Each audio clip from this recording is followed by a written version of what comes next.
Bonjour, petit supplément point limbe, on va dire.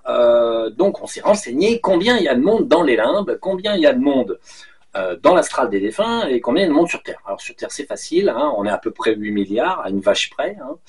Et alors en regardant bien, les limbes donc, sont peuplées d'à peu près 10 milliards, 10 milliards d'individus stockés et bien stockés par là. Donc bon, on fera le nettoyage au fur et à mesure, bien sûr. Et par contre, les gens dans l'astral des défunts sont 14 milliards. Voilà.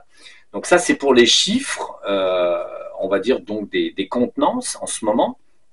Donc faut savoir qu'au début, le système des limbes et le système astral étaient beaucoup plus vides, il y a bien longtemps, on va dire. Mais là, en fait, on tourne à peu près à ces chiffres-là. Les limbes, c'est un principe simple. C'est pas tellement au départ une entité. Pour tomber dans les limbes, il faut juste qu'elle attrape sur Terre en fait une surcharge de DD.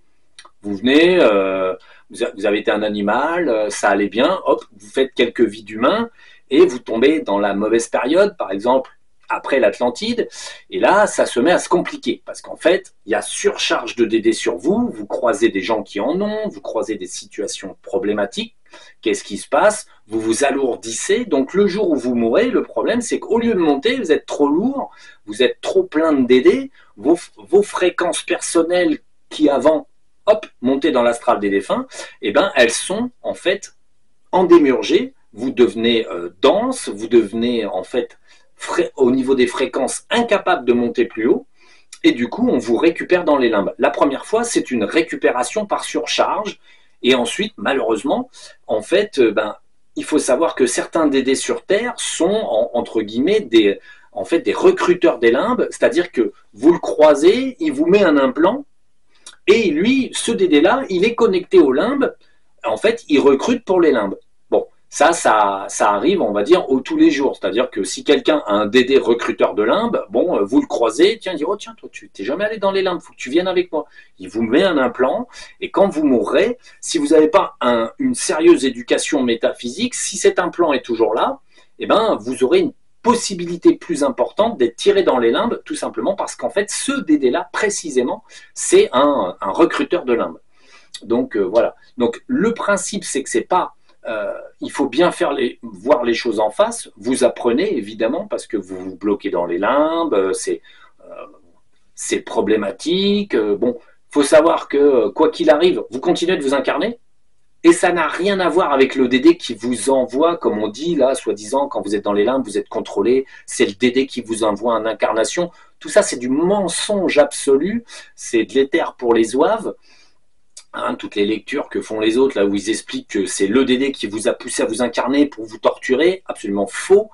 En fait, l'incarnation est toujours en fait entreprise par l'astral supérieur. Simplement, quand vous êtes bloqué dans les limbes, il y a un aide à l'incarnation à l'heure où vous devez vous incarner qui va vous chercher, il vous rattrape, il vous épouste un peu, il vous remet hop en injection et vous envoie sur Terre. Après, ça n'est pas à l'astral supérieur de décider d'aller vous chercher. C'est pas comme ça que ça marche. Simplement, bon, bah, vous vous incarnez, vous retournez dans les limbes, pas grave, on ira vous rechercher, vous vous incarnez, et un jour, à force de vous incarner, vous allez découvrir le nettoyage dans les terres, et vous allez trouver une discipline mentale qui va vous élever un petit peu en fréquence, et vous finirez, au lieu d'aller dans les limbes, hop, vous remonterez plus haut. Et vous quitterez le petit cercle vicieux des limbes de façon naturelle. C'est tout. Donc, vous y allez de façon naturelle par alourdissement et vous finissez par vous en libérer par allègement à force de côtoyer des connaissances qui pourraient vous aider. Donc, bon, c'est pour ça qu'il faut côtoyer les bonnes connaissances. C'est mieux pour pas aller dans les limbes. Bon, d'accord, c'est pas évident, mais bon, voilà. L'idée, c'est d'essayer. Donc, voilà. Donc, le point sur les limbes, c'est ça. C'est que, bon, c'est une fatalité, mais c'est pas éternel, quoi qu'il arrive. Voilà. Nous, quand on fait les nettoyages des arbres généalogiques, on trouve des gens dans les limbes ou sur Terre ou coincés, mais c'est pas éternel. De toute façon, à un moment donné, comme vous devez vous réincarner, vous devez repartir, vous devez en fait faire autre chose, parce qu'il n'y a pas de solution, c'est comme ça, et bien tout simplement, vous êtes hop, expulsez des limbes, hop, on vous remonte, on vous incarne et vous finissez toujours par venir ou revenir.